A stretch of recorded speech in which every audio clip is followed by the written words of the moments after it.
अनंत कल्याण को करने वाले शास्त्रकार हरिभद्र सुरीश्वर जी महाराज कि जिन्होंने अपने जीवन काल के अंदर 1444 ग्रंथों का सर्जन किया और उनमें से ये एक ग्रंथ कि जिनकी हमने शुरुआत शनिचर के दिन की थी कि ग्रंथ के सर्जन करने वाले जो थे वो हरिभद्र सुरीश्वर जी महाराज थे।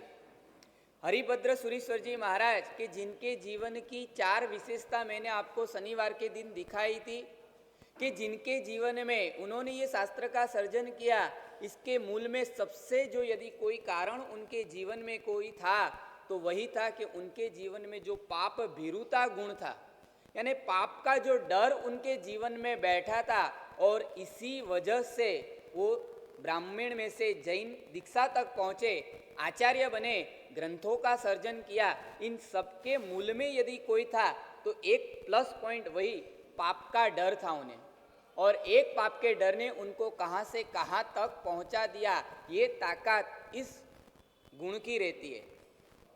पाप भीरुता शास्त्र के अंदर श्रावक के 21 गुण बताए और उसमें भी एक गुण लिखा है श्रावक का जीवन कैसा रहता है। कहा है पाप भीरुता, वो पाप से डरता है।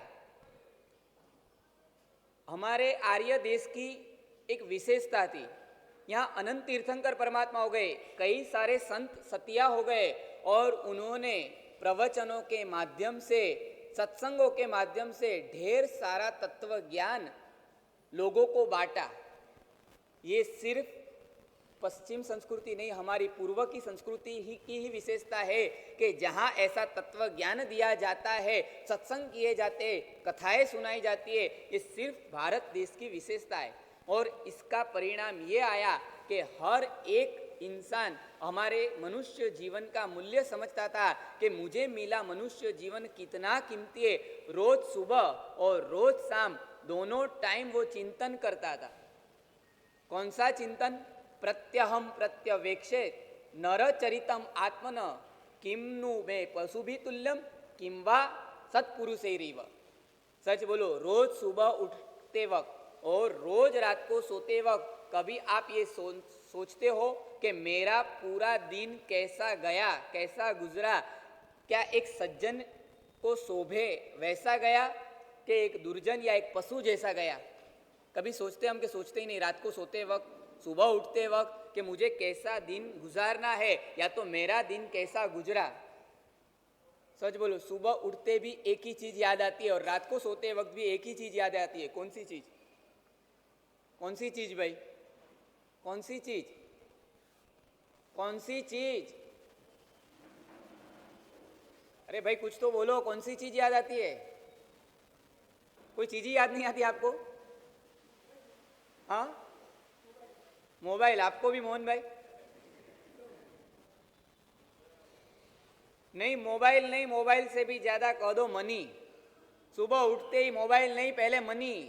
कितना कल कमाया? रात को सोते वक्त भी मनी याद आता है कि कितना नहीं कमाया। बस पूरे दिन पैसे के पीछे हम पागल है, लेकिन मेरा जीवन कैसा, पूरा दिन कैसा गया वो हम सोचते ही नहीं है। लेकिन इस देश के अंदर रोज लोग सोचते थे और उपदेश जो देते थे संत सतिया, उस उपदेश का परिणाम यह आता था कि कि मनुष्य अपने जीवन में लगभग प्राय करके पाप करते ही नहीं थे, और पाप न करते ऐसे मनुष्य को आज 3 कैटेगरी के बताने हैं। हरिभद्र सुरीश्वर जी महाराज के जीवन तो के साथ साथ हमारे जीवन को हमें चेक करना है कि मेरे जीवन का मेरा नंबर इसमें कौन सा है। 3 प्रकार के मनुष्य है। पहले नंबर का मनुष्य है वो कभी भी अपने जीवन में पाप नहीं करता है, अपने जीवन में वो कभी भी पाप नहीं करता है, वो उत्तम है।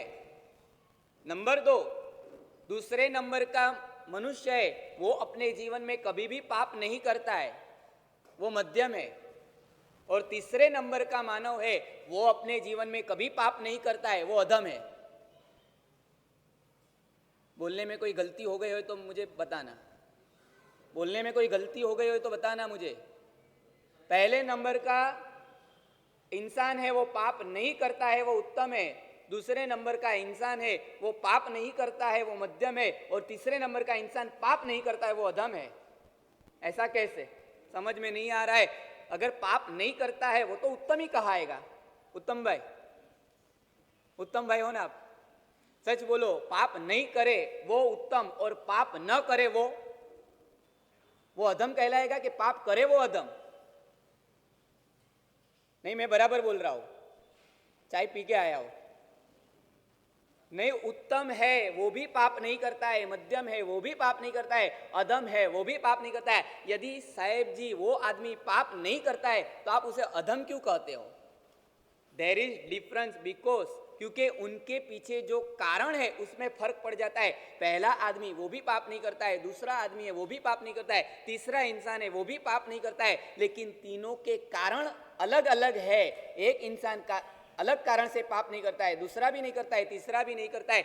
इस कारण की वजह से ही हमारे वहाँ तत्वार्थकारिका नाम के ग्रंथ के अंदर ये 3 प्रकार के भेद बताए हैं कि नहीं, आदमी पाप न करे वो भी अधम कहलाता है, पाप न करे वो भी। लेकिन आज पहले देखना है कि कौन से कारण की वजह से इनके पार्ट पड़ गए। नंबर 1, पहले नंबर का जो है वो उत्तम व्यक्ति है और उत्तम अपने जीवन में कभी भी पाप नहीं करता है। उनको पूछो आप अर्थोपार्जन के अंदर अनीति का पाप क्यों नहीं करते हो? आप कोई माल के अंदर मिलावट क्यों नहीं करते हो? आप ग्राहकों का विश्वासघात क्यों नहीं करते हो ग्राहक के साथ? नहीं, आप संसार के अंदर बैठे हो और काम, ये 2 पुरुषार्थ संसार में लेके बैठे हो। काम पुरुषार्थ के अंदर आप पर स्त्री के सामने घुर घुर के क्यों नहीं देखते हो? अपनी पत्नी में ही संतोष लेके क्यों बैठे हो? क्या रीजन है? क्यों आपको ये कोई पाप आपके जीवन में दिखाई नहीं पड़ते हैं? शास्त्रकार ने उनका जवाब लिखा है, उत्तम व्यक्ति पाप कभी भी नहीं करता है। क्यों? क्योंकि उनके वहां लिखा है स्वभावात उत्तम जन, स्वभावात उत्तम जन। बस मेरा स्वभाव ही ऐसा बन गया है, पाप और कर सकूं बिल्कुल नहीं। मेरा स्वभाव, मेरा नेचर, मेरी टेंडेंसी यही है कि पाप तो करना ही नहीं चाहिए और इसलिए मैं पाप कभी भी नहीं करता हूं।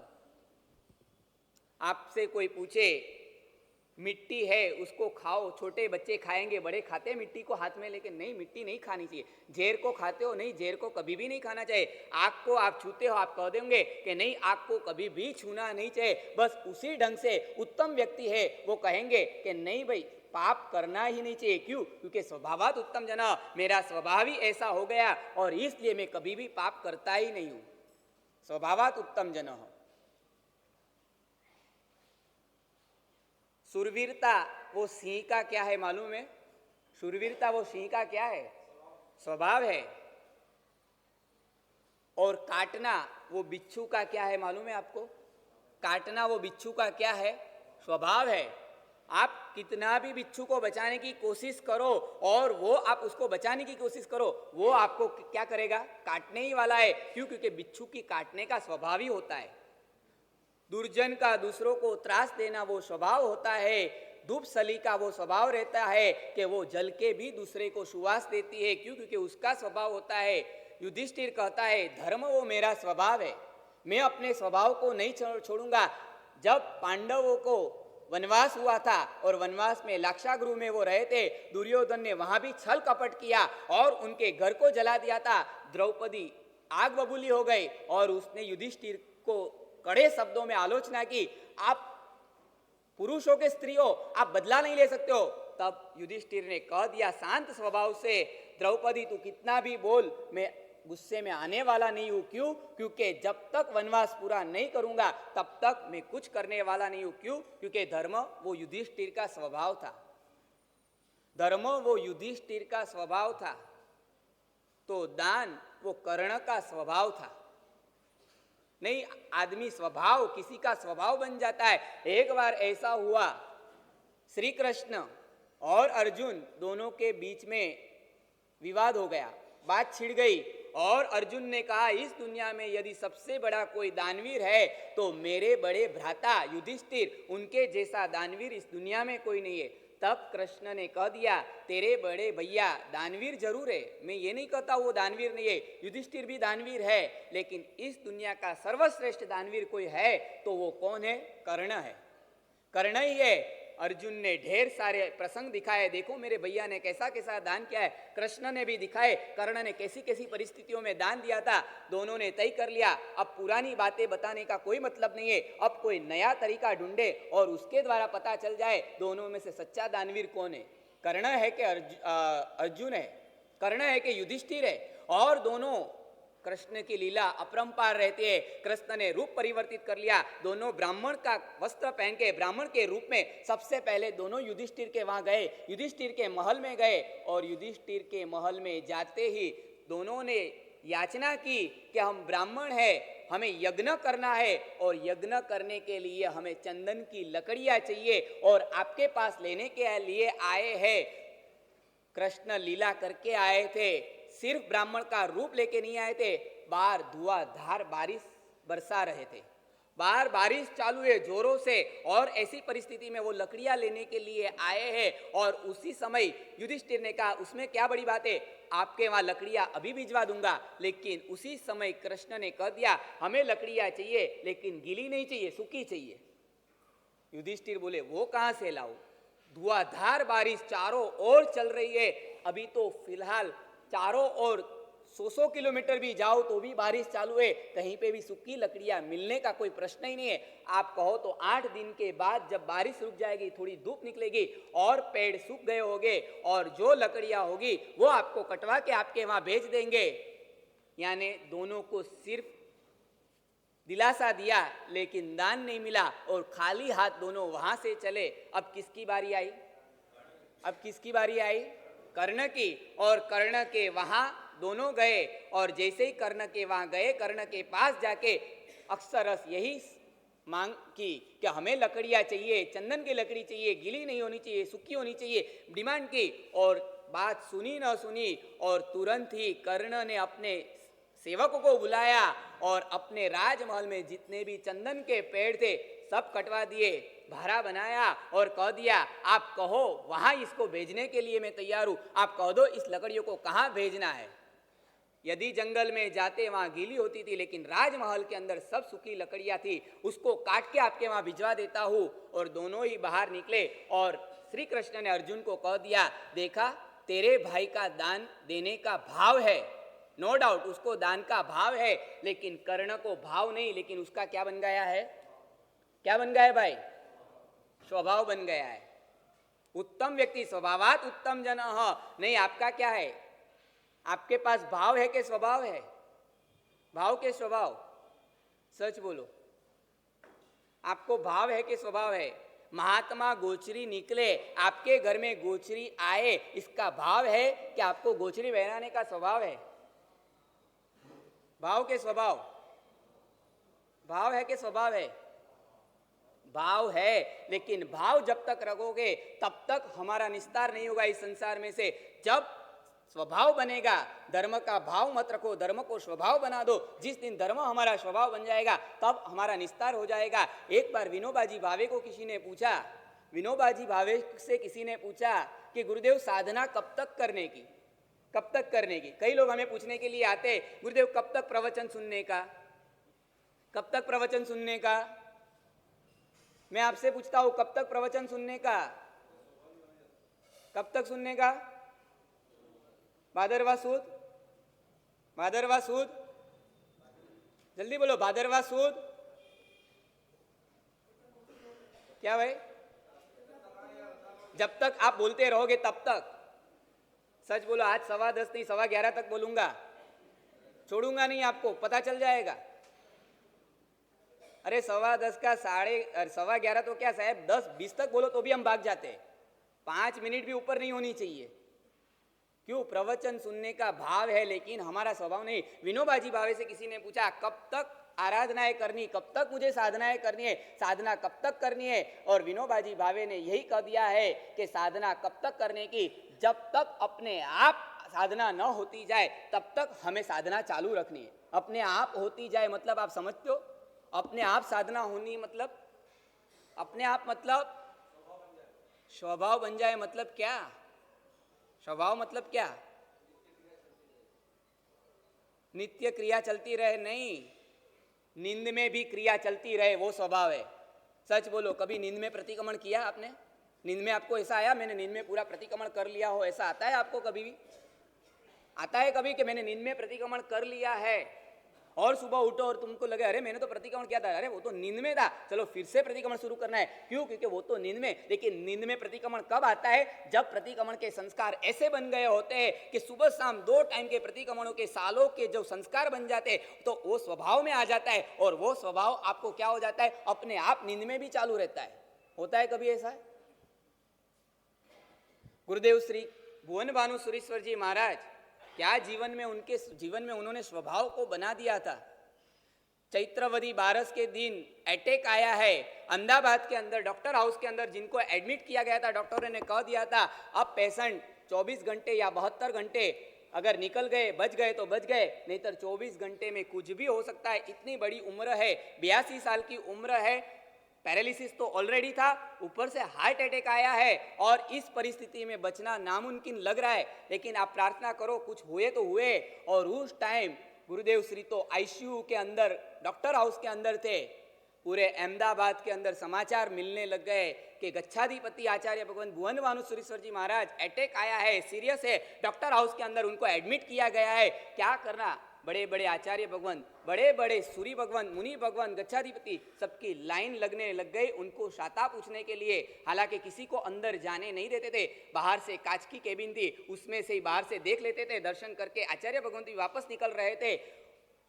एक आचार्य भगवंत ने बात बताई, दूसरे दिन तो दोपहर को 1:30 बजे जिनका देहांत हो चुका, अगले दिन शाम को जिनको एडमिट किया है, दूसरे दिन दोपहर को 1:30 बजे देहांत हो गया है। उन गुरुदेव को शाम को साता पूछने के लिए एक आचार्य भगवंत गए थे, और उन्होंने जो नज़ारा देखा, उन्होंने दूसरे दिन देवलोक होने के बाद जो गुणानुवाद सभा हुई थी उसमें उन्होंने कहा क्या आपके गुरुदेव थे?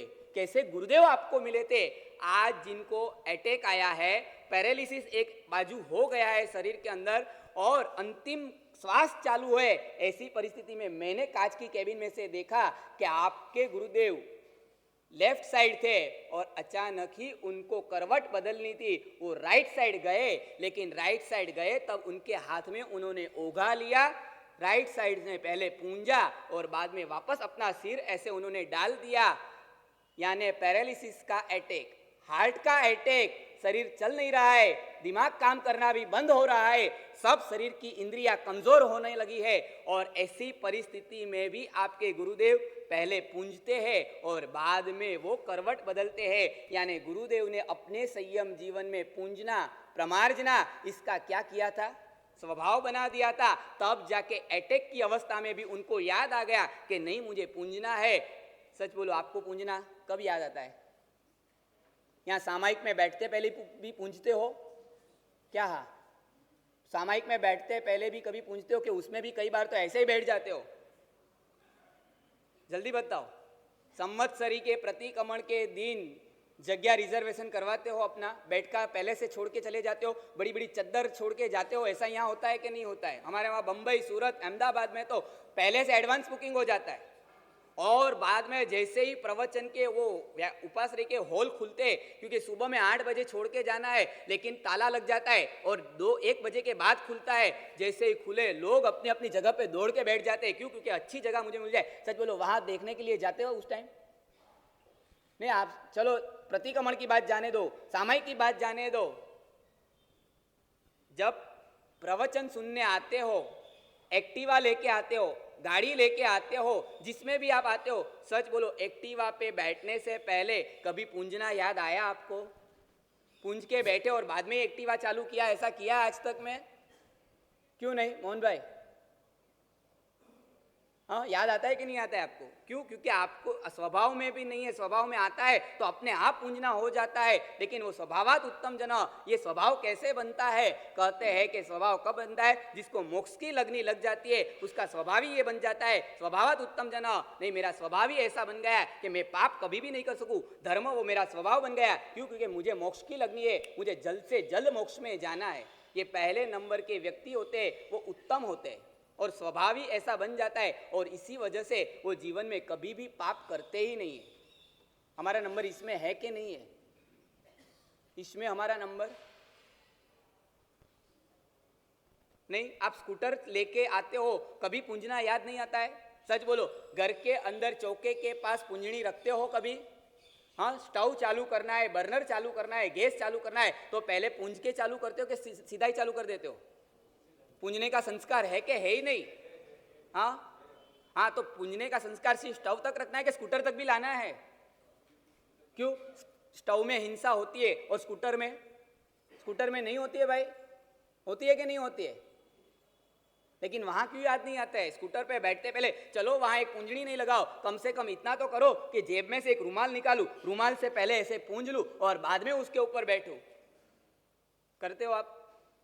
करते हो कि नहीं करते हो? हमारे पूज्यपाद गच्छाधिपति जयघोष सुरेश्वर जी महाराज, जब हम साधु इकट्ठे होते थे, गुरुदेव के सानिध्य में बहुत बार रहने का हुआ है, 20-20 साल तक उनका सानिध्य का सेवन करने का अवसर मिलता था गुरुदेव के साथ। तब गुरुदेव कई बार साधु साध्वियों को जब वाचना देते थे और वाचना के अंदर एक बहुत अच्छी बात हमें बताते थे, नित्य 2 टाइम साधु साध्वी को हमें पड़ीलेण करने का विधान है। वो तो आपको शायद मालूम होगा, पात्रा का पड़ीलेण 2 टाइम करना है। गोचरी जाना हो कि न जाना हो वो बात की बात है, लेकिन 2 टाइम पात्रे का क्या करना है? पड़ीलेण करना है। लेकिन गुरुदेव कहते थे पात्रा का पड़ीलेण कितनी बार करना? सब ऐसे ही कहते थे, गुरुदेव 2 बार करना। गुरुदेव कहते थे 2 बार तो कर लिया, सुबह तो 9 बजे पात्रा पोरसी आ जाती है, आपने पड़ीलेण कर लिया, गोचरी तो 11:30 बजे जाना है, 12 बजे जाना है, तो वापस उस टाइम पे पड़ीलेण करने का कि नहीं करने का? सबने कहा नहीं करने का, क्योंकि भगवान की आज्ञा तो 2 बार की पड़ीलेण की है। तब गुरुदेव ने कहा उस टाइम पड़ीलेण नहीं करना है पात्रा के अंदर, लेकिन तब हमारे गच्छाधिपति कहते थे दृष्टि पड़ीलेण करना। दृष्टि पड़ीलेण यानी आंख से पहले सब पात्रे एक बार देखना और फिर जोली में डालना है, क्योंकि सुबह 9 बजे पड़ीलेण किया, अब 12 बजे, बीच में कितने घंटे गए? 3 घंटे। 3 घंटे में वापस कोई जीव वहां आने की संभावना है। वो जीव यदि आ गया और आपने ऐसे ही लेके चले गए और उसमें किसी श्राविका ने गरम गरम चीज बहरा दी, तो वो जीव तो बेचारा मर जाएगा। इसके लिए वापस एक बार आंख से दृष्टि पड़ीलेण करके चेक करके डालना है। और गुरुदेव यहां तक कहते थे आप दूसरे कोई आचार पालो, वो तो बात की बात है, सिर्फ इतना एक छोटा सा ये दृष्टि पड़ीलेण का भी आप यदि आचार पालो तो नियमा वैमानिक देवलोक का आयुष्य साधु बांधता है, इतना गुरुदेव हमें कहते थे। लेकिन ये सब हमारे लिए ने, आपके लिए तो कुछ नहीं ने। आपको पूछता हूं भाई, होटल में जाओ तो थाली का पड़ीलेण करके ही वापरोगे? जल्दी बताइए, क्यों? उसमें क्या हो गया? होटल में खाना खाने की छूट है, लेकिन साथ में एक कुंजनी लेके जाने का, बोलो अभिग्रह दे दूं आज? जब होटल कार्तिकी पूनम के पहले तो कोई जाने वाले नहीं है, वो तो मुझे मालूम है। रतलाम वाले 4 महीने तो कैसे हो जाते हैं? एकदम सीधे हो जाते हैं, और बाकी 8 महीने कैसे हो जाएंगे? लेकिन जब आपका पारणा होगा, कब होगा मुझे मालूम नहीं, आपका होटल का पारणा जब होगा उस दिन होटल में जाना है तो साथ में क्या लेके जाना है? एक कुंजनी लेके जाना। वहां जितनी प्लेट है, कटोरी है, उसको पहले मुझे पड़ीलेण करना है। लोग भी देखे अरे ये क्या कर रहा है। क्यों? इसमें क्या दिक्कत क्या होती है? क्या होती है भाई? जल्दी जवाब दीजिए। होटल में कुंजनी लेके जा सकते कि नहीं जा सकते? हाँ, जा सकते कि नहीं जा सकते भाई? सो ऐसा सोचने वाला जाएगा नहीं, ऐसा किसी ने ऐसा मत सोचना, ऐसा सोचने वाला जाएगा ही नहीं। शायद जाना पड़े तो भी साथ में ये करके जाओ, न जाओ वो तो बेटर ही है। और ऐसा सोचने वाला नहीं जाएगा वो भी है, लेकिन समझो कि आपके पास ऐसी सोच आए तो लेके जाने में दिक्कत क्या है? घर के अंदर भी नहीं, हमारे पास स्वभाव में ही नहीं है। पहले नंबर का उत्तम रहता है, और उत्तम व्यक्ति कभी भी पाप करता नहीं। क्यों? क्योंकि उसका स्वभाव हो गया है। दूसरे नंबर का व्यक्ति रहता है वो मध्यम रहता है, और मध्यम व्यक्ति को पूछो आप पाप क्यों नहीं करते हो? पहले नंबर के उत्तम व्यक्ति है वो कभी भी पाप नहीं करते, और दूसरे नंबर के व्यक्ति है वो मध्यम है, वो भी पाप नहीं करते। तो फिर हमारी कैटेगरी नीचे क्यों कर दी भाई? आप पहली कैटेगरी में और हमको दूसरी कैटेगरी में बिठा दिया। भाई उनको पूछो आप पाप क्यों नहीं करते हो? वो कहते मेरा स्वभाव तो पाप वासनाओं का ही है, मुझे तो पाप करना अच्छा ही लगता है। पहले को तो पाप अच्छा नहीं लगता है, मन से भी इसको पाप अच्छा लगता है, फिर भी वो कहेगा मैं कभी भी पाप करने वाला नहीं हूं। पाप अच्छे है, पाप में तो मजा ही आती है। कौन बोलता है पाप करने में मजा नहीं आती है? होटल में जाओ, आइसक्रीम खाओ, ये करो वो करो, मजा ही मजा है। मजा आती है कि नहीं आती? आपको आती है कि नहीं आती है? लेकिन फिर भी मैं नहीं करूंगा। क्यों नहीं करूंगा? क्यों? क्योंकि मध्यम व्यक्ति कहते हैं, वो कहता है स्वभावात उत्तम जनः, मध्यम व्यक्ति का आंसर रहेगा परलोक भयात मध्यम। परलोक का डर है मुझे, और मेरा परलोक मुझे बिगाड़ना नहीं है। मुझे मालूम है मैं जन्म, जीवन, मृत्यु, प्रभव, पुण्य, पाप, आत्मा, परमात्मा, स्वर्ग, नर्क सब चीज में मैं मानने वाला हूं। मुझे मालूम है यहाँ का जीवन पूरा करके मुझे कहीं ना कहीं अवश्य जन्म लेना पड़ेगा और मुझे जन्म कहाँ लेना पड़ेगा? I believe in religion. मुझे परमात्मा के तत्वों के अंदर श्रद्धा है और प्रभु ने कहा है यहाँ जो पाप करता है तो समझ लेना उसको परभव के अंदर नरक में ही जाना पड़ता है, और मुझे परभव में नरक में नहीं जाना है, इसीलिए भी मैं पाप नहीं करता हूँ। यहाँ एक छोटी सी सुई भी यदि कोई मुझे दे दे डॉक्टर तो भी वो मुझसे सहन नहीं होती है, तो परलोक में परमाधामी के भाला उसके मार वो मैं कैसे खा पाऊंगा? नहीं, मुझे परलोक में नरक में नहीं जाना है, परमाधामी के मार मुझे नहीं खाने पर है, और इसीलिए भी वो पाप नहीं करता है। और आप समझ लेना, आप जो बोओगे वही आपको मिलने वाला है। आप जो बोओगे वही आपको मिलेगा। आज तक कभी भी ऐसा हुआ नहीं है किसी किसान ने बबूल बोया हो और पेड़ के रूप में आम उसको मिला हो, ऐसा कभी हुआ? बोए बबूल और मिले आम। यदि आप बबूल बोओगे तो आपको क्या मिलने वाला है? कांटे ही मिलने वाले हैं, कभी भी आम मिलने वाला नहीं है। बबूल बो और आम की अपेक्षा रखना वो पागलपन है। ठीक उसी ढंग से इस जन्म में यदि हम पाप करें और अगले जन्म में हम सुख की अपेक्षा और इच्छा रखें, वो महापागलपन है, वो महामूर्खता है। इस जन्म में मैं जो करूंगा वही दूसरे जन्म में मेरे साथ आने वाला है। और मध्यम व्यक्ति जो रहती है उसकी नजर हमेशा परलोक की ओर रहती है, और परलोक के भय से भी वो कभी भी पाप करता ही नहीं है। सच बोलो, परलोक का डर हमें है? परलोक में हमें श्रद्धा है कि नहीं है? पहले तो वो बताओ। परलोक की श्रद्धा है कि वो ही नहीं है? परलोक का डर बाद में बताता हूं, लेकिन पहले परलोक जैसी कोई चीज है वो मानते हो कि वो मानते ही नहीं हो? परलोक में मानते हो कि नहीं मानते हो भाई? आप सुनते हो कि नहीं सुनते हो? पहले वो बताओ मुझे। मुझे तो यही नहीं समझ में आता है। रतलाम में जैसे देखे श्रोता वैसे पूरे हिंदुस्तान में कहीं नहीं देखे। No action, no reaction, only attention. बस ऐसे बैठ जाते हैं कि जैसे लगता है कोई स्थित प्रज्ञ प्रतिमा बैठ गई हो हमारे सामने। सच बोलो, घर में भी ऐसे ही बैठते हो? घर में भी ऐसे ही बैठते हो? वो भी नहीं जवाब देंगे। नहीं, परलोक में आप मानते हो कि नहीं मानते हो? हाँ, 100% नहीं मानते तो कितने परसेंट मानते हो? ये क्या बात हो गई? 100% नहीं मानते हैं मतलब? अरे परलोक जैसी कोई चीज है कि नहीं? यहाँ से मर के मुझे कहीं ना कहीं तो जन्म अवश्य लेना पड़ेगा। आप परभव में मानते हो कि मानते नहीं हो? यहाँ कोई अमर तो बनने वाला नहीं, उसको तो आप मानते हो कि वो भी नहीं मानते हो? कि वो भी नहीं मानते हो? यहाँ से मरना ही नहीं पड़ेगा, पूरी जिंदगी रतलाम में ही बैठना है, ये मानते हो आप? तो यहाँ से मर के मुझे कहीं ना कहीं तो अवश्य जाना ही जाना है। तो मरकर मैं कहाँ जाऊंगा? कहीं दुर्गति में चला गया, मेरा क्या होगा? कभी आत्मा परलोक के अंदर श्रद्धा है कि ही नहीं? अपने वहां एग्जाम्पल आते हैं, ऐसे शास्त्रों में छोटे छोटे एग्जाम्पल बताते हैं, और उसमें बताते हैं कि कई बार ऐसा होता है वो मेंढक रहता है और मेंढक और उसको पकड़ने के लिए सांप आते हैं, आपको मालूम होगा। लेकिन जब सांप आता है तो मेंढक एकदम डर जाता है और मेंढक क्या कर देता है? आंख बंद कर देता है, और फिर वो सोचता है अब सांप मेरे सामने ही नहीं है। सच बोलो, मेंढक की आंख बंद करने से क्या सांप नहीं है? वैसे आप कह दो नहीं परलोक नहीं है तो उसका मतलब क्या परलोक नहीं है? ऊपर से आपको तुरंत ले जाएगा, आपको पता भी नहीं चलेगा। परलोक में आप मानते हो कि नहीं मानते हो? कह दो कि नहीं गुरुदेव, हम परलोक में तो मानते ही है, परलोक के अंदर हमें श्रद्धा है, मरकर मुझे कहीं ना कहीं तो जाना है। तो बस इतना काम करो, मरकर मुझे कहीं ना कहीं जाना है तो इस जन्म में ऐसा करूं, बबूल नहीं बोना है। इस जन्म में यदि आम की गुटलियां बोऊंगा तो 100% अगले जन्म में मुझे आम मिलेगा, और इस जन्म में यदि मैंने कांटे ही बोए हैं, बबूल ही बोए हैं, तो समझ लेना अगले जन्म में हमें कांटे मिलने वाले हैं। परलोक भीरू, परलोक का डर। हरिभद्र सुरेश्वर जी महाराज को जैसा परलोक का डर था, मेरा परभव में क्या होगा, और इसीलिए चारित्र के मार्ग पे निकल गए थे। हमें परलोक का डर है कि नहीं है? परलोक की श्रद्धा। चातुर्मास के अंदर आप प्रवचन सुनने के लिए किस लिए आते? आप कह दो कि नहीं, ये चातुर्मास के अंदर हम प्रवचन सुनते सुनते जीवन में क्या करना है?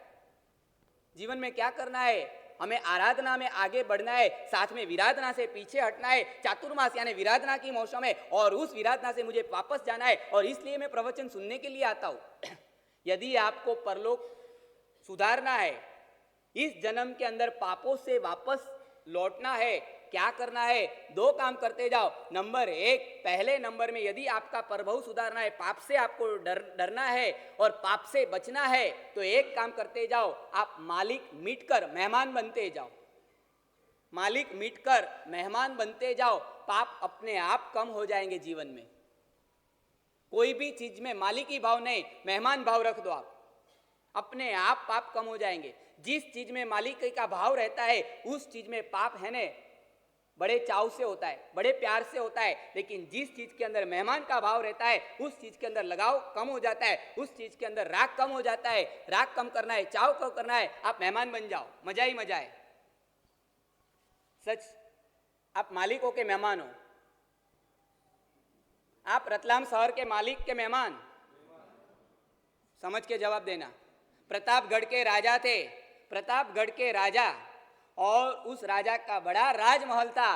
उस राजमहल और 3 मंजिले का राजमहल था। रात को चौकीदार वहां चौकी पहरा करता था, और अचानक ही एक बाबा जी संत वहां से रात को गुजरे और उन्होंने चौकीदार को कह दिया कि इस धर्मशाला के अंदर मुझे एक रात उतरना है, कल सुबह मैं आगे चले जाऊंगा, मुझे एक रात का मुकाम यहाँ दे दीजिए। तब उस चौकीदार ने उस बाबा जी से कह दिया, बाबा जी यह कोई धर्मशाला नहीं है, ये तो प्रतापगढ़ के राजा प्रताप कुमार का राजमहल है।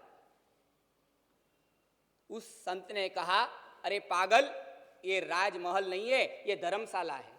अरे पागल, ये राजमहल नहीं है, ये धर्मशाला है। तब उस चौकीदार ने कहा, नहीं संत जी, मैं आपसे ठीक कहता हूं, ये धर्मशाला नहीं है, ये राजमहल है। चौकीदार को उन्होंने वापस बड़े आवाज से कह दिया, और इतने में ही दोनों की बहस की आवाज ऊपर सोए हुए राजा के तक कानों तक पहुंची। राजा की नींद उड़ी। राजा ने ऊपर से बालकनी में से देखा और नीचे चौकीदार से कहा, क्या बात है, इतने बड़े शोर की आवाज क्यों आती है? अरे क्या कहे, कोई संत पधारे और कहते ये धर्मशाला में मुझे उतरना है, मानते नहीं है। और तुरंत ही राजा नीचे गए। राजा ने 2 हाथ जोड़ के कह दिया, गुरुदेव मेरा चौकीदार सही कहता है, ये धर्मशाला नहीं है, ये राजमहल है। तब उस संत ने उस राजा को कह दिया, मुझे लगा तेरा चौकीदारी मूर्ख है, लेकिन तू तो उससे भी बड़ा मूर्ख है। मुझे लगा चौकीदारी मूर्ख है, लेकिन तू तो उससे भी बड़ा मूर्ख है। राजा को मूर्ख कौन कह सकता है? राजा को मूर्ख कौन कह सकता है? इस दुनिया में किसी की ताकत नहीं है सत्ता पे बैठने वालों को भी उंगली दिखा के कह सके आप गलत हो, या तो उसको डांट सके। इसकी ताकत किसकी रहती है? किसके पास है ये ताकत? आप लोगों के पास नहीं है ये ताकत। जिसने ये कपड़े पहने, चाहे श्वेत हो चाहे भगवे हो, कोई भी कलर के कपड़े हो, लेकिन जो संत शाही पे बैठे, संत के स्थान पे बैठे ने, वो राजा की भी लेफ्ट राइट ले सकते, उनकी ताकत रहती है। आप श्रावण सुद 10वीं के दिन सुनने के लिए आना, संत की ताकत क्या रहती है। श्रावण महीना आएगा ना अभी, और श्रावण अभी तो अधिक महीना आया जाएगा, बाद में आएगा। और श्रावण सुद 10वीं के दिन जो पन्यास जी भगवंत की स्वर्गारोहण तिथि आएंगी, उस दिन बड़े पैमाने पे गुणानुवाद सभा का आयोजन करेंगे पन्यास चंद्रशेखर विजय जी महाराज के, जिन्होंने जिन शासन के लिए जो काम किए हैं, 400 साल में 400 आचार्य मिलके जो काम न कर पाए, वो एक अकेले पन्यास जी भगवंत भगवान के शासन के किए थे। लेकिन संत की खुमारी क्या रहती है वो आज नहीं, उस दिन आपको बताऊंगा क्या उनकी खुमारी थी।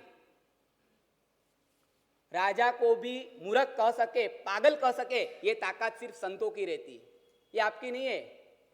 और उन्होंने राजा को कह दिया, और उस राजा को कह दिया, अरे तू तो बड़ा मूर्ख निकला रे। तब उसने देखो हाथ जोड़ के, गुरु उसको मूर्ख कह रहे, लेकिन फिर भी वो कितना विनयी है, 2 हाथ जोड़ के कह रहे, गुरुदेव ऐसा क्यों कह रहे हो आप, ये धर्मशाला नहीं है, ये तो महल है। तब उस संत ने इतना ही कहा, सच बता, आज से 25 साल पहले मैं यहाँ आया था, तब तेरे दादा यहाँ राज करते थे। तेरे दादा ने भी यही कहा था, यही जवाब मुझे दिया था कि संत ये धर्मशाला नहीं, ये राजमहल है।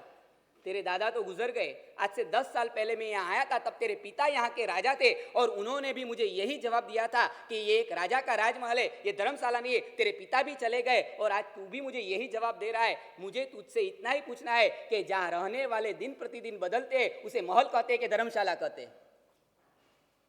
जहाँ रहने वाले बदलते हैं उसे महल कहते कि धर्मशाला कहेंगे? हम धर्मशाला ही कहते हैं। हम मानते हैं, सच बोलो, नागेश्वर जाओ, शंखेश्वर जाओ, भोपावर जाओ, आप कह दोगे, किसी भी आपके संबंधी का फोन आया तो आप कहोगे मैं फलानी धर्मशाला में उतरा हुआ हो, आप कहोगे मैं राजमहल में उतरा हूं, मैं मेरे खुद के मकान में उतरा हूं। हालांकि आप तो 5 दिन का भाड़ा देते हो, पूरे पैसे चुकाते हो, फिर भी आप क्या कहते हो? क्या कहते हो, ये धर्मशाला है और मैं धर्मशाला, मालूम है पालीताना आया हूँ 5 दिन 6 दिन में तो मैं चला जाऊंगा, यानी धर्मशाला में रहा हूँ, पालीताना में, संकेश्वर में, भोपावर में, मक्सीजी में, संकेश्वर, नागेश्वर, कहीं पे भी जाओ आप धर्मशाला मानते हो। रतलाम का आपका जो घर है उसको आप क्या मानते हो? सच बोलो, आपकी बात जाने दो। हम रतलाम के लिए क्या है, मेहमान है कि मालिक है? गुजराती उपाश्रय के हम मालिक के मेहमान, आगमोद्धारक के मालिक के मेहमान हम। अरे भैया बोलो, डरो मत, नहीं ले लेंगे हम क्या है बोलो तो सही। आप कह दो गुरुदेव आप मेहमान हो, 4 महीने के लिए आए हो और 4 महीने हुए और कार्तिकी पूनम हुई और आप क्या विहार रहेंगे, यहीं नहीं जाने वाले, ऐसे आपका उद्धार करके ही जाएंगे। आगम उद्धारक नहीं बनाए, हमें तो आपके आत्मोद्धारक बनना है। अभी जब तक रतलाम वालों का आत्मा का उद्धार नहीं होगा ना, तब तक रतलाम नहीं छोड़ना है, बराबर ने? पक्का? तब तक प्रवचन चालू रखे? हाँ रखो। नहीं मालिक नहीं, मेहमान है, हम भी यहाँ के मेहमान है, 4 महीने आए। सच बोलो, कोई भी गांव में जाए, कोई भी उपाश्रय में जाए, हम मालिक का भाव नहीं रखते। हमें मालूम है कि कहीं पे भी हम मेहमान बन के आए, हमें ममत्व नहीं रहता है। आपको आपके घर के प्रति ममत्व हो जाता है, क्यों? क्योंकि आप मालिक बन के बैठ जाते हो। नीति शास्त्र के अंदर लिखा है कि दूसरों के घर पे जब आप जाते हो तब मेहमान बनते हो, लेकिन खुद के घर में भी मेहमान बन के रहो, यही जीवन जीने का तरीका है। लेकिन आज का आदमी इतना बड़ा बेईमान हो गया है, वो दूसरों के घर में भी मालिक बन के रहता है, दूसरों के घर में भी मालिक बन के बैठ जाता है। नहीं, मालिक बनना नहीं है, मुझे मेहमान बन के रहना है, फिर देखो मजे ही मजे आती। परलोक का भय कब आएगा और परलोक में पाप में डर कब आ जाएगा? अरे भाई थोड़े दिन रहना है, 4 दिन रहना है, जैसा भी है मुझे एडजस्ट कर लेना है। आप 4 दिन पालीताना की धर्मशाला में जाते हो तो भी आप एडजस्ट नहीं कर पाते हो। हाँ, तुरंत आप मैनेजर को नीचे कहने जाते हो, अभय जी अरे भाई नल में पानी नहीं आ रहा है, कहने जाते हो भाई अरे ये बाथरूम में से तो बहुत गंदगी बास आ रही है, ऐसा कहते हो। हम 4-4 महीना उपाश्रय में रहते, इस बार तो सच बोलूं हमें इतना अच्छा उपाश्रय मिला है। लेकिन पिछली साल हमने जो उपाश्रय में चातुर्मास किया था ने, ऐसे किसी को बुरा नहीं करना चाहिए, लेकिन उन्होंने भी कह दिया था गुरुदेव मकान ऐसा ही है, हमने और हमको सब महात्मा ने ना बोल दिया था, बंबई में जितने भी महात्मा थे सबने कह दिया था वो उपाश्रय में तो चातुर्मास कभी भी करना नहीं चाहिए, क्योंकि वहां नीचे से पानी ऊपर से पानी, कहीं से जीव कुछ भी आएगा, ऐसे में चातुर्मास कोई साधु नहीं करते। गुरुदेव ने कह दिया मैं उधर ही चातुर्मास करूंगा, जहां कोई नहीं करता है वहीं मुझे जाना है। और हमने चातुर्मास किया, इतना ऐतिहासिक हुआ। नहीं परेशानी बहुत आई थी, आप पूछ लेना ट्रस्टी, आप भी अब तो पहचानते हो, उनको पूछ लेना गुरुदेव ने 4 महीने में कभी भी शिकायत की कितना पानी बरसता था, कितना वो होता था? नहीं, क्योंकि हमें मालूम था 4 महीने निकालना, कहां पूरी जिंदगी निकालनी है यहाँ पे। और 4 महीना मजे से निकल गए, क्यों? क्योंकि मालिक नहीं थे, मेहमान थे। पहले नंबर में आप मालिक मिट के मेहमान बनते जाओ। दूसरे नंबर में यदि पाप से आपको डरना है और पाप का भय है तो दूसरे नंबर में आप काम करते जाओ। पूर्वे भटके का भान और भविष्य में मुझे और भटकना है उसका भय पैदा हो जाए तो भी आप पाप करते अटक जाओगे, पाप करते रुक जाओगे। सच बोलो, आज तक हम कितना 4 गति के अंदर घूमे हैं, कितना घूमे हैं, अनंत काल से घूम रहे, और भविष्य में और भी कितना भटकना पड़ेगा। अगर इसका भय पैदा हो जाए तो भी पाप से हम अटक जाएंगे। भगवान आदिनाथ के 98 पुत्र थे और 98 पुत्र ने प्रभु के पास जाके डिमांड की थी, प्रभु आपने जो हमें दिया था दीक्षा के पहले वो भी भरत ले रहा है, प्रभु आप हमें न्याय दीजिए। तब प्रभु ने न्याय दिया था, उनको जगह दिलवाई थी?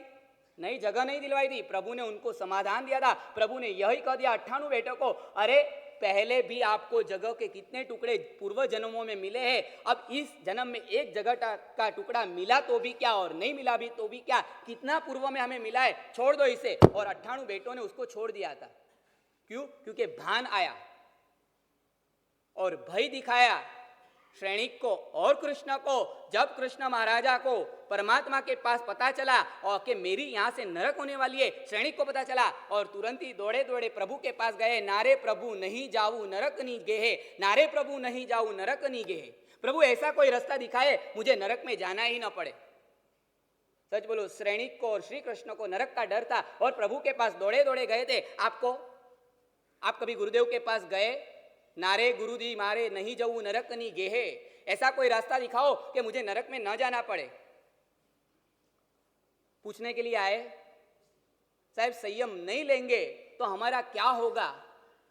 हम कौन सी गति में चले जाएंगे, कोई डर भर है कि है ही नहीं, भय है कि नहीं है? सच बोलो, ये भारत देश, ये आर्य देश ऐसा था कि यहां सिर्फ अपने ही नहीं, अपने आश्रितों की भी चिंता करते थे। आपको कौन सी चिंता है? पैसे लेने बाकी है पार्टी के पास से, उसकी चिंता करते हो।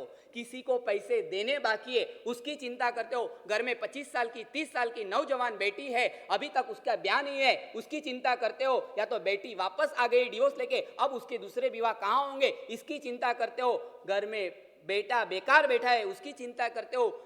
जबान में या तो गले में कैंसर हो गया है, उसकी चिंता करते हो। पत्नी 4th स्टेज के कैंसर की पीड़ा भुगत रही है, उसकी चिंता करते हो। लेकिन कभी अपने आत्मा की चिंता की? कभी अपने आत्मा की चिंता की? कि वो की ही नहीं हमने।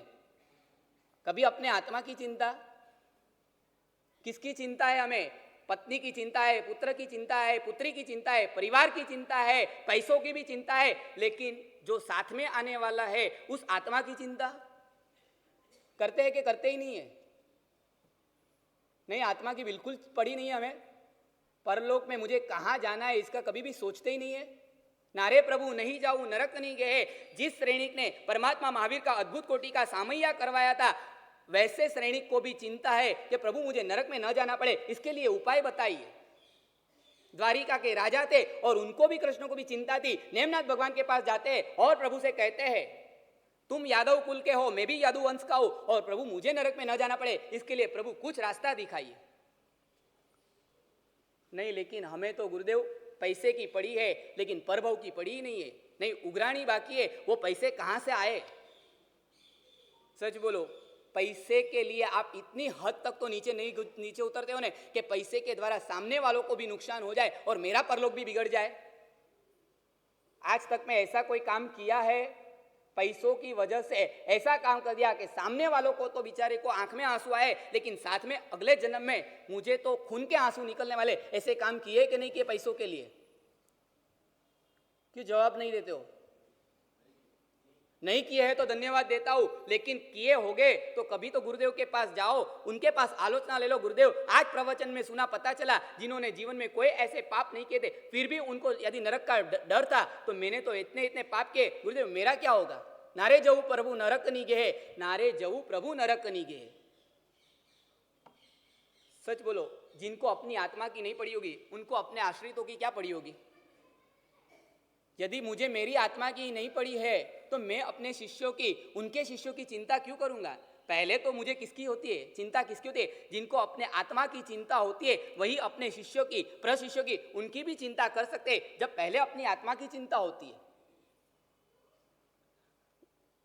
गुरुदेव भुवन भानु सुरेश्वर जी महाराज का अंतिम चातुर्मास सूरत, और सूरत का ओमकार सूर्य आराधना भवन में गुरुदेव का चातुर्मास था, और अंतिम चातुर्मास में 82 साल की मैंने कहा उम्र थी, और उन उम्र में भी गुरुदेव को पाप का कितना डर था, विराधना का कितना भय था कि मंदिर में चैत्य परिपाटी करके, पर्व तिथि थी, चैत्य परिपाटी करके आ रहे थे, उन बिटवीन गुरुदेव ने देखा कि जो चढ़ने के पगथ्य थे, उस पगथ्या पे से एक पानी की पाइपलाइन जा रही थी, और गुरुदेव ने देखा 82 साल की उम्र थी, उस टाइम भी गुरुदेव को पैरालिसिस चालू ही था, लेकिन ऐसी अवस्था में भी वो पगथ्या को गुरुदेव ने जंप लगा के क्रॉस कर दिया। किसी शिष्य ने पूछा, अरे गुरुदेव पैरालिसिस है, ऐसी परिस्थिति में ये मत करो, कहीं सर टकरा गया, फूट जाएगा, यहीं के यहीं पूरे 100 साल पूरे हो जाएंगे, आपने ये क्यों किया?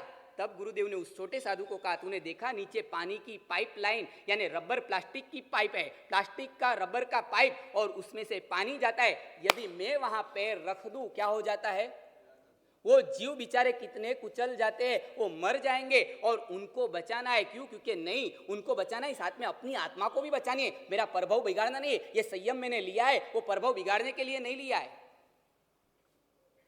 ऐसी कोई चिंता है? ऐसी कोई बातें? ऐसी कोई अपने आश्रितों की चिंता करते हो? घर के अंदर जमीन कंद नहीं खाना है, ऐसे बेटे बेटियों को संस्कार दिए है कि नहीं दिए?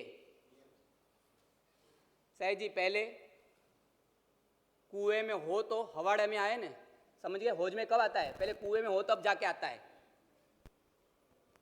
सच बोलो, चातुर्मास है, अभी आप देखो रास्ते में से गुजरते आ रहे थे, ऐसा देखा, नजारा देखा, मुझे वही हुआ कि यहाँ प्रवचन करने हमें भी आना पड़ रहा है, हमारी भी मजबूरी है, लेकिन आते वक्त रास्ते में देखा कितने अलसिया, क्या बोलते हैं आप उसको, अलसिया, हाँ वो अलसिया कितने घूमते हैं और उसके ऊपर से आपके स्कूटर गुजर जाते होगे, बेचारे का क्या हो जाता होगा, कभी सोचते हो? कम से कम इतना तय करो, बिन आवश्यक चातुर्मास के अंदर व्हीकल का उपयोग नहीं करना है, हो सके उतना पैदल चलो और साथ में एरिया समिति का पालन करते करते चलना है। मुझे एरिया समिति का पालन करते हो?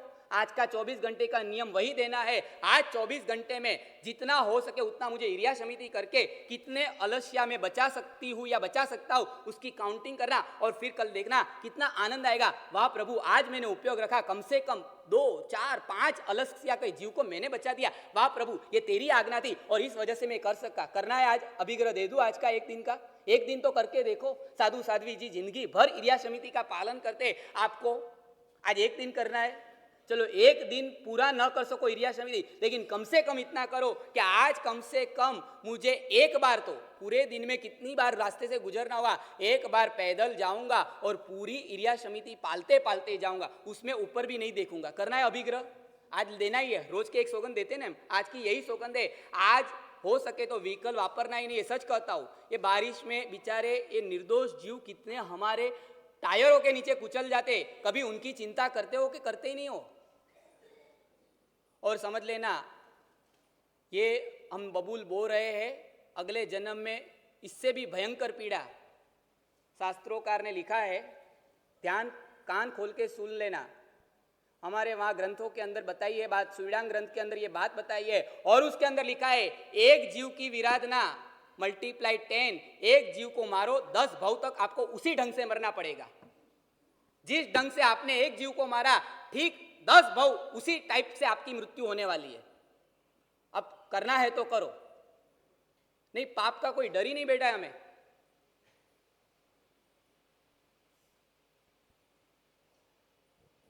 ये भारत देश था, ये यहाँ की आर्य संस्कृति थी। हमारी संस्कृति इतनी टॉप थी ना, हमारा धर्म तो बहुत टॉप है। अगर हम धर्म को न छू सके लेकिन हमारी संस्कृति को भी छू लेने तो अभी हमारे बहुत बड़े काम हो सकते हैं। ये आर्य देश की संस्कृति थी। यहाँ की संस्कृति, ये आर्य संस्कृति ऐसी थी कि यहाँ अपने आश्रितों को भी परलोक की चिंता करने वाले थे। अपने बेटे का भी प्रभाव न बिगड़ जाए ऐसी चिंता करने वाली माताएं ये हिंदुस्तान के अंदर हुई है। अपने पति का प्रभाव न बिगड़ जाए उसकी चिंता करने वाली पत्नियां भी इस हिंदुस्तान के अंदर हुई है। आप चिंता करते हो अपनी पत्नी की? आप करते हो इनकी चिंता कि इनका प्रभाव न बिगड़ जाए? संत तुलसीदास के जीवन का प्रसंग है कि संत तुलसीदास जब संत नहीं बने थे और जब उनका नाम तुलसी था और उनकी पत्नी का नाम था रत्नवती, और रत्नवती के प्रति तुलसी को इतना प्यार था, उतना प्यार था, एक बार अपनी पत्नी को मायके छोड़ने के लिए तुलसी गए। उनको मायके छोड़ के, उस जमाने में कोई गाड़ी की व्यवस्था नहीं थी, ट्रेनों की व्यवस्था नहीं, फ्लाइट की व्यवस्था नहीं, बस की नहीं, पैदल गए, पैदल वापस आ रहे थे और वापस लौट रहे थे। और आधे रास्ते में क्या हुआ क्या मालूम, तुलसी जी वापस अपने ससुराल की ओर गए। रात को 12 बजे पत्नी तो सो गई थी, बाहर से दरवाजों को लॉक लगाया और जोर जोर से खटखटाने लगे और अंदर से उनकी पत्नी रत्नावती ने पूछा, अरे कौन? अरे वो तो मैं ही हूँ, दरवाजा खोल। अरे लेकिन ऐसी रात को, अभी तो शाम को छोड़ के गए थे, 12 बजे वापस आना पड़ा, क्यों रात को 12 बजे आप वापस आ गए? तब उस तुलसी ने इतना ही कहा, मुझे तेरी याद सता रही है, तेरी याद आ गई और इसलिए तुझे मिलने के लिए बेकरार था और मैं वापस आ गया। लेकिन रत्नावती वो पत्नी नहीं थी, धर्म पत्नी थी। और रत्नावती ने देखा अब मौका आया है, चौका लगाना ही पड़ेगा। उन्होंने दरवाजा नहीं खोला और अंदर से ही उनको जवाब दे दिया, अरे ऐसी रात मुझ में ऐसा क्या है और ऐसा क्या है कि मुझे मिलने के लिए, मुझे देखने के लिए आप वापस दौड़े दौड़े आ रहे हो? अस्थि चर्मई देह में तामे ऐसी प्रीत, अस्थि चर्मई देह में तामे ऐसी प्रीत रघुनाथ की तो न हो तो भयभीत। अरे प्रेम करना है तो प्रभु को करो, इसको क्या करते हो? अस्थि चर्मई देह में, इसमें तो सिर्फ हड्डियां है, सिर्फ मांस है, सिर्फ खून गंदकियां है, इसके अलावा इस शरीर के अंदर कुछ भी नहीं है। प्रेम करना है तो रघुनाथ यानी परमात्मा से करो, राघव से करो, राम से करो। मुझ में क्या है? लाज न आई आपको, दौड़े आए नाथ, आपको शर्म नहीं आई? इतनी आधी रात को मुझे मिलने के लिए आ गए। अरे यदि आप बैल के भव में गए होते तो गाय को ही देखे थे, कुत्ते के भव में गए, कुत्तियों को ही देखा था, लेकिन एक जन्म मिला था और इसमें रघुनाथ से प्रीत करनी थी। लाज न आई आपको दौड़े आए नाथ, दिग दिग ऐसे विषय को क्या कहूं मैं नाथ। कभी कहा, कभी आपने कहा ऐसी धर्मपत्नी बन के दिखाया कि नहीं दिखाया, और ऐसा कहा और ऐसी बात बताई और तुलसी की आत्मा जाग गई और तुलसी ने कह दिया ठीक है ऐसी बात है तो मैं चलता हूं, मैं चलता हूं। कहाँ चलना है? मैं चलता हूं। तब उस तुलसी को उसकी बीबी ने पूछा कहाँ जाना है? अरे तूने मेरी आंख खोल दी, सन्यास के मार्ग पे मुझे जाना है, अब मुझे इस संसार में नहीं रहना है। 1 मिनट रुको, मैं दरवाजा खोलती हूँ। घर में से कंकावटी ली, कंकु का तिलक उनके सिर के ऊपर किया, अक्षत डाले और कह दिया शिवास्ते पंथा न जाना है, अच्छे ढंग से संयम को स्वीकारना, संन्यास को पालना। एक धर्मपत्नी के नाते मैं भी आपके मार्ग के लिए आपको बधाई देती हूँ, क्योंकि तुलसी के जीवन में रत्नवती पत्नी नहीं थी, लेकिन ऐसी धर्मपत्नी मिली थी। आप बनते हो ऐसी धर्मपत्नी, खींच के लाते हो अपने श्रावक को, चलो आना ही पड़ेगा प्रवचन के अंदर, नहीं आए तो आज मैं उपवास कर दूंगी। करते हो इतना कि नहीं करते हो? क्यों हंसने लग गए? क्यों हंसे? क्यों? क्या? अरे हंसे क्यों? कुछ तो बोलो। नहीं साहब जी, हम कुछ बोलने वाले नहीं है। नहीं, धर्मपत्नी बन के दिखाओ। ये हमारे देश की संस्कृति थी कि यहाँ दूसरों को भी चिंता, यहाँ तक के साधु की भी शान ठिकाने लाने वाली कोशा जैसी वेश्याएं भी हिंदुस्तान के अंदर हुई है। ये देश था, ये आर्य संस्कृति थी हमारी। श्राविका की भूमिका तो ऊपर थी, लेकिन यहाँ की एक नाचने वाली ने भी क्या किया था, साधु की शान ठिकाने लाए थे ना। इतिहास तो आपको मालूम ही है। साहेब जी मुझे मेरी नहीं पड़ी है तो दूसरों की क्या पड़ी होगी? सच बोलो, किसी की चिंता है आपको? नहीं, किसी की चिंता नहीं है साहेब जी। 10:15 बज जाए, आप प्रवचन छोड़ देना। पहले नंबर का उत्तम रहता है और वो स्वभावत उत्तम जना, स्वभाव से भी वो पाप नहीं करता है। दूसरे नंबर का मध्यम रहता है, वो भी पाप नहीं करता है, लेकिन उसको परलोक का डर रहता है और परलोक के भय से भी वो कभी भी पाप करता ही नहीं, क्योंकि मुझे मेरा परलोक तो कम से कम बिगाड़ना ही नहीं है। और तीसरे नंबर का जो रहता है वो अधम रहता है। उसको पूछो आप, वो तो कहते मैं परलोक में मानता ही नहीं हूँ, परलोक जैसी कोई चीज है ही नहीं। आत्मा, परमात्मा, मोक्ष, पुण्य, पाप ऐसी कोई चीज नहीं है, सब हम्बक। ये सब चीज में मैं नहीं मानता हूं। तो फिर पाप करो ने, मजे से करो ने। यदि आप मानते ही नहीं हो, खाओ पियो जलसा करो, जितना भी करना है करो, क्यों नहीं? वो कहेगा नहीं फिर भी मैं धंधे में अनीति नहीं करूंगा, मैं किसी स्त्री के सामने घूर घूर के नहीं देखूंगा, ये सब पाप मैं नहीं करूंगा, मैं धंधों में माल के अंदर मिलावट नहीं करूंगा। अरे भाई, आप तो पुण्य को नहीं मानते हो, आप तो परलोक को नहीं मानते, फिर आपको पाप करने में दिक्कत क्या है? आप मजे से पाप करते जाओ, लेकिन फिर भी वो कहता है मैं नहीं करूंगा। क्यों? क्योंकि जो अधम व्यक्ति है वो भी पाप नहीं करता है। क्यों? क्योंकि वो कहता है मुझे मेरी इज्जत बहुत प्यारी है, मुझे मेरा नाक नहीं कटवाना है समाज के बीच में, और इसलिए भी मैं पाप नहीं करूंगा। आप समझे? एक स्वभाव से पाप नहीं करता है, दूसरे को परलोक का डर है इसलिए वो पाप नहीं करता है। और तीसरा कहता है कि भाई प्रेस्टीज है, गुडविल है समाज के बीच में, आज मेरा एक नाम है और मैं ऐसे गंदे काम करूं, ऐसा करूं, बिल्कुल नहीं, मेरा नाम खराब हो जाएगा, मेरी इज्जत मिट्टी में मिल जाएगी, और इज्जत मिट्टी में न मिले इसके लिए भी मुझे पाप नहीं करना है। आपका नंबर किस में? नंबर 1, नंबर 2 या नंबर 3? किस में नंबर? भाई किस में नंबर? 1, 2, 3 या फिर चौथा भी बताऊं? तीसरे में भी नहीं? हमारे वहां पहले के जमाने में कहते थे यदि कोई ऐसा पाप करने लग जाए उसे याद कराते थे, भाई आप कौन हो, आपके घर में कौन है, आपके घर में से दीक्षा लिए, आपसे ये पाप कतई नहीं करना चाहिए। अरे हाँ, मेरे पिताजी ने दीक्षा ली थी, अब मुझे ये पाप नहीं करने चाहिए। मेरी माताजी ने दीक्षा लिए, मेरी बेटी ने दीक्षा लिए, अब मैं ये पाप नहीं कर सकता हूं। खानदानी का डर भी उसे पाप से बचाता था। खानदानी, आपके ब्लड में खानदानी है कि वो भी मिट गई? ब्लड की खानदानी भी खत्म हो गई आज जैनों की। आज दिन ऐसे आ रहे हैं, शिविरों का आयोजन क्यों करना पड़ रहा है? क्योंकि आज धीरे धीरे इतना नीचे डाउन हो रहा है कि आज हमारे जैनों के घरों के अंदर भी क्या नहीं आ रहा है, वो प्रश्न है। कल का तो नजारा आपने देखा होगा, लेकिन कल तो सिर्फ ट्रायल था, क्या बोलते हैं, ट्रेलर था, ट्रेलर था। पूरा तो कब होने वाला है? अभी अभी 5-6 संडे जो शिविरें लगने वाली है अगले संडे से, ये शिविरें लगाने का प्रयोजन क्यों होता है? क्यों गुरुदेव इतने पसीने बहाते हैं? बिना फैन यहाँ बैठना पड़ता है, कितना पसीना बहाते हैं? क्यों? क्योंकि चिंता है हमारे जैनों की, जो नई पीढ़ी है, नई पीढ़ियों की चिंता है। नई पीढ़ी के अंदर जो बदिया आ गई है। कई लोग मुझे ऐसा कहते हैं कि गुरुदेव ऐसा क्यों कहते हो, आज नई पीढ़ी के अंदर धर्म बढ़ गया है।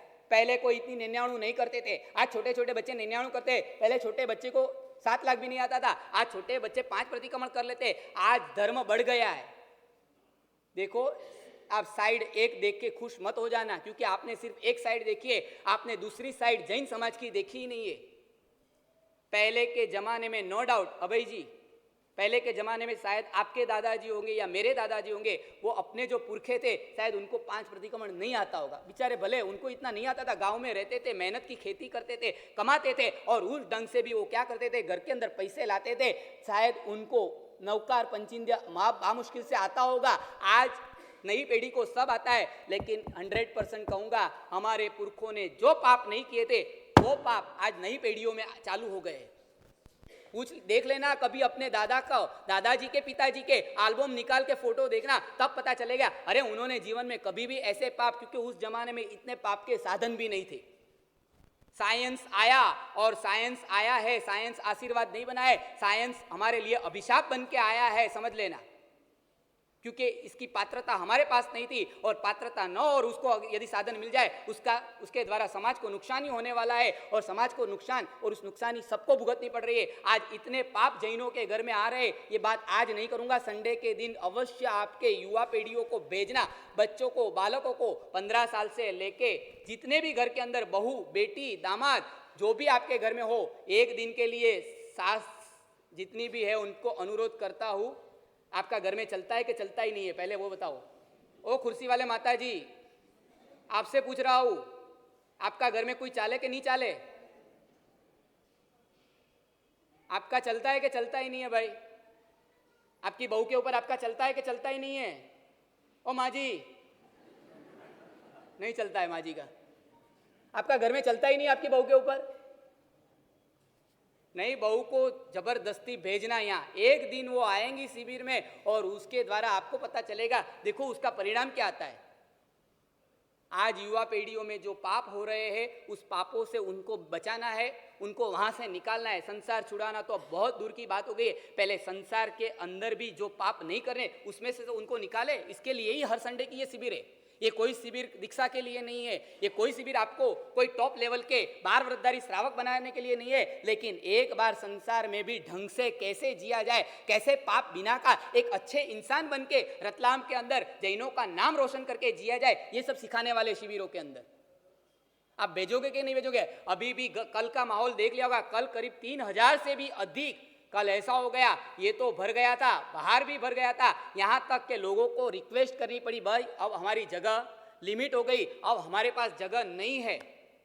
अगले संडे इससे भी ज्यादा माहौल होने वाला है। इसके लिए आप अभी से अपने पास ले लेना, सिर्फ पास मत लेना, जगह भी रिजर्व कर लेना। सुबह में 8 बजे 8:30 बजे आके बैठ जाना, लेकिन पूंज के बैठना, पहले बोल देता हूं, ऐसे ही धक्का मार के घुस मत जाना, लेकिन आना और जगह रिजर्व कर लेना। क्योंकि मुझे नहीं लगता है कि अगले संडे यदि आप 9:30 बजे आओगे तो आपको जगह मिलेगी, ऐसा लगता है आपको? लगता है आपको? तो आप गलत फहमी में रह जाओगे, फिर जगह नहीं मिलेगी। यानी ये शिविरों के पास आपके बच्चे बच्ची बालकों के लिए, बेटियों के लिए, कल दोपहर को भी जबरदस्त नजारा हुआ था।